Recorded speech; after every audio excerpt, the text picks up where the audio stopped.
Question 1. Mark Richards is Tillich Enterprises project manager. He's valuing 2 pairs of construction projects, coded A, B, C, and D. Out of the 4 projects, Richards will be selecting only one. He intends to evaluate each pair independently using the NPV and IRR rule. Details concerning the projects are summarized in the table below. So we've got pair 1 and pair 2, so A and B or C and D, and then cash flow timing and initial investment. Based on the information presented in the exhibit, there could be a conflict in ranking generated by NPV and IRR for pair 1 only, pair 2 only, or both pairs. So it looks like we're going to be evaluating A and B against each other, and then evaluating C and D against one another. So based on NPV ranking and IRR ranking, is there going to be a conflict? So we've got cash flow timing for A and B are both the same, end of period, that's good. However, then for initial investment, we've got A at $150,000 and B at $95,000. This difference in initial investment is going to have an issue on the NPV ranking, and that's because these initial investments don't line up. So, for example, we could get the same IRR for, technically B could have a higher IRR, but it's going to have a lower NPV because it has a lower initial investment. So that's kind of one situation where that could come to fruition. So pair 1, we're going to have some conflicts in rankings potentially. And then for pair 2, we've got end of period and mid period, although these differences are the same. This end of period versus mid period is going to cause problems on the IRR side of things. And so there is likely to be a conflict of ranking here as well. So I think our best answer here is going to be to go with C, both pairs. We need to have these initial investments and cash flow timing line up in order to make sure that NPV and IRR rankings are consistent. Question 2. A manufacturer buys its raw materials from an international supplier whose credit terms are 310 net 90. If the invoice is paid out on the 50th day, then the cost of trade credit is closest to 25%, 32%, or 13%. So we're going to be using this long formula here to figure out the, and this is EAR, so effective annual rate of supplier financing. So it's going to be 1 plus the discount rate divided by 1 minus the discount rate. So we would want to make sure we have an additional parentheses in here in our calculator. So we're getting 1 plus this in parentheses, and then that's going to be raised to the day in a year divided by payment period minus discount period. So the discount period is this 10 here. So in the 310 net 90, that 3 is going to be our discount.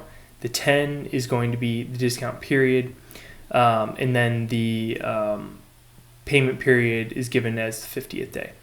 So they have 90 days to pay. However, we're deciding to pay on the 50th day. So what is our cost of trade credit going to be closest to? So our supplier financing lines up with this formula. So we're just going to go ahead and plug in all these numbers. So we've got 3% as that discount, and then that's going to be divided by 1 minus the discount, so 0.97. So remember, we're doing this in parentheses first, and then we're adding that to 1, and then we're raising that to 365 divided by 50 minus 10, so 40. So this value ends up being around 9. So we're doing 1 plus this raised to the 9, and then subtracting out 1 at the end gives us 32.04%, which is going to be closest to answer B. Question 3. Mehmet Kali is a project analyst at Excel Investments. He is analyzing 2 independent projects, A and Z. Both projects have positive net cash flows, but project A's cash flow is greater than project Z. Which project should Kali most likely accept? Project Z, project A, or projects A and Z? So we've got Z, A, or both. So the information we have is that they're both positive net cash flow. They are, project A's cash flow is greater than project Z's cash flow. However, it doesn't tell us what the initial outlays are. So Project A's cash flow is greater than Project Z. However, Project A may require significantly larger upfront investment. So we can't really decide whether A is better than Z based off that information. And so then the last key part here is that these are independent projects. So we'd be able to get cash flow on both of these separately by investing in both of them. So under these circumstances, we can't really decide which one is better. And so since they both have positive net cash flows, assuming we have the cash to do both of the projects or able to get financing, then we would want to do both of these, Project A and Z. Question 4. Which of the following is least likely an assumption of Modigliani-Miller? So we've got least likely. So 2 of these answers will be assumptions of Modigliani-Miller and 1 will not be. So we've got A, investors have homogeneous expectations. We can rule that out since this is a expectation, or this is a assumption of the model. The model assumes that investors have similar expectations for risk, return, and cash flows in the future, and that allows us to kind of focus on the effects of financial leverage. B, investors lend and borrow money at a fixed rate. So this looks like it will be our answer. The assumption is not that it's at a fixed rate, but it assumes that we're lending and borrowing at the risk-free rate. And the risk-free rate is not always going to be a fixed rate. It's generally thought of as short-term treasury bills as the risk-free, and short-term treasury bills can certainly fluctuate depending on monetary policy at the time. C, financing and investment decisions are independent of each other. We can rule that out since this is also an assumption. The focus of the model is on investment and returns, not necessarily the way that things are financed. So we're going to go with answer B here. Question 5. An analyst working in the corporate finance department of Alpha Zone Corporation is trying to estimate the optimal capital structure for his firm. Exhibit 1 outlines the firm's most important financial information, critical parameters, and Exhibit 2 shows the firm's debt schedule. So we've got that financial information, asset beta, risk-free rate, market risk premium, tax rate. And we've got that debt schedule. So at these debt to equity ratios, this is what their cost of debt would be. If the company plans to maintain a debt to equity ratio of 0.8, the firm's weighted average cost of capital, or WACC, will be closest to. So we've got 3 different numbers here. So we're maintaining this debt to equity ratio. So pretty straightforward on cost of debt. It's going to be this 60%, and then we're going to multiply that by 1 minus tax rate in order to get the 30%. Let me pull in the information here. So then to calculate cost of equity, this is going to be a little trickier, but essentially we're going to be using the CAPM model based on all the information we're getting. But one tricky part is we're given the asset beta of this company. However, we need to figure out what that equity beta is. So essentially adjusting the asset beta for the amount of debt that we have in order to get that equity beta. So first thing we're going to do is adjust the asset beta to equity beta. So that formula is going to be equity beta equals asset beta multiplied by 1 plus 1 minus the tax rate. And then that's going to be multiplied by the debt to equity ratio. So debt to equity, we were told we're going to be using this 0.8 number. So we've got 1 plus 1 minus 0.3 or 0.7. And then that's going to be multiplied by 0.8. And then add 1 to that, multiply by the asset beta, gives us an equity beta of 1.326. So that's just going to get plugged directly in up here. And then we're given equity risk premium at 4% and risk-free rate at 2%. So we can see those numbers plugged in down here. Gives us a cost of equity of 7.304. Our cost of debt, as we said earlier, is going to be pretty straightforward. We're just going to plug in this number, taking into account that tax rate. So 6% times 1 minus 0.3 gives us 0.042 or 4.2%. So we've got after-tax cost of debt, cost of equity. Now we need to figure out the weightings of our debt and equity, and then we'll just be able to multiply things through. So debt weighting, let me walk through this first. So debt to equity of 0.8 is essentially telling us that we have debt of 0.8 and equity of 1. So how we figure out that debt weighting then is we're going to take 0.8 and then we're going to divide that by 0.8 plus 1 to get our debt weighting. So we're at 44.44% debt. And then we can just do 1 minus that 44.44% debt to get our equity weighting. So we're going to multiply our equity weighting multiplied by cost of equity, and then debt weighting times cost of debt. When we work all that through, we get 5.9246, which is going to round closely to answer C here for us, 5.93%. Question 6, consider the following information. So we've got companies A, B, and C here, and we have their market value of debt and market value of equity for each of them. A fourth company, company X, operates in the same industry. Using the competitor's capital structure, what would be company X's proportions of debt and equity? And so we've got 3 answers here. So essentially what we're going to do here is we're going to take these 3 competitors and we're going to figure out their proportions of debt and equity. And then we'll take the average of those 3, and that's going to tell us what company X's likely capital structure is. So it's going to be pretty straightforward to figure out that debt percentage. We're just going to take the market value of debt, and then we're going to divide it by the market value of debt plus the market value of equity, which is going to give us our debt percentage.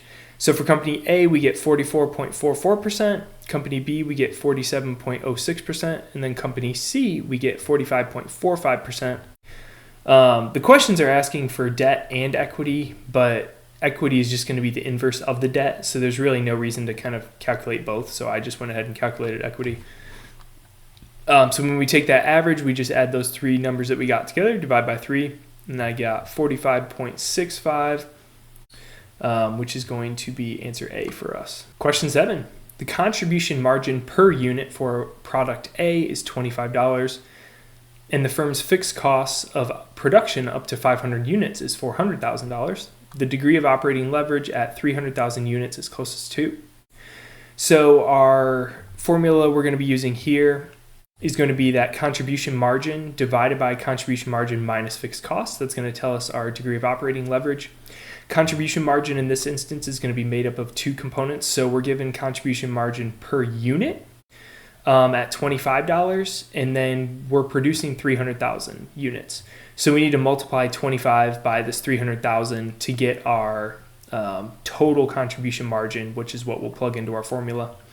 So when we do that, we get 25 times 300,000, which is 7.5 million. So our formula ends up as 7.5 million divided by 7.5 million minus 400,000. Emphasis on those parentheses there, which gives us a degree of operating leverage of 1.0563, which is pretty small amount of operating leverage, I'll just point out. So the closest to that, if we round up, we would get answer C, 1.06. Question 8, assuming the initial cash outlay of a commercial real estate project is $7 million, and the project generates identical cash flows of $5 million for 3 years, then the estimated required rate of return of, if the MPV of the project is 5.816. So we need to figure out required rate of return. We're going to do this using our time value of money calculation on the calculator. Let me change that, sorry. So our N is going to be 3 for 3 years of cash flows, 5 million, which will be lead to our payment of 5. Our interest rate we're going to be solving for. Present value is a little tricky. It's going to be this MPV number. And then we're going to add the initial cash outlay of 7 million. So essentially what that's worth today, 7 million plus the MPV. And then future value would be 0. So when we plug all that into our calculator, you'll see I have all those put in. N of 3, 12.816, and we'll put that in as a negative in our present value. And payment 5, and then future value 0. So we'll hit compute interest rate here, so we get 8.3, which is going to be answer B for us. Question 9, best corporate management practices most appropriately suggest that A, all board of directors members should be independent, B, at least 50% of all members on the board of directors should be independent, or C, at least 75% of all members on the board of directors should be independent. This one is going to be answer C. This is just kind of a number you got to commit to memory. No real trick here other than just memorizing that. Question 10. A firm had total sales of $600,000 last year, and 90% of these sales are on credit. If the receivables turnover is 5, the average collection period based on a 365-day year, that'll probably be important for our calculation, and the year-end receivables are closest to. So we have two calculations here, the average collection period and the year-end receivables. So let's pull in what those two formulas are going to look like. So our average collection is going to be 365 divided by receivables turnover, which is given at 5. So it'll just be 365 divided by 5, we get 73. So we've got 73 for answers B and A, so we can rule out C. And then year-end receivables is going to be credit sales divided by receivables turnover. So to find credit sales, we're going to need to take this total sales number, multiply it by 90%, which is how many of those sales are on credit. And then we're going to divide that by our receivables turnover again of 5, which gives us 108,000. So we've got 100,000, rule out A, and then 108,000. We can go with answer B here.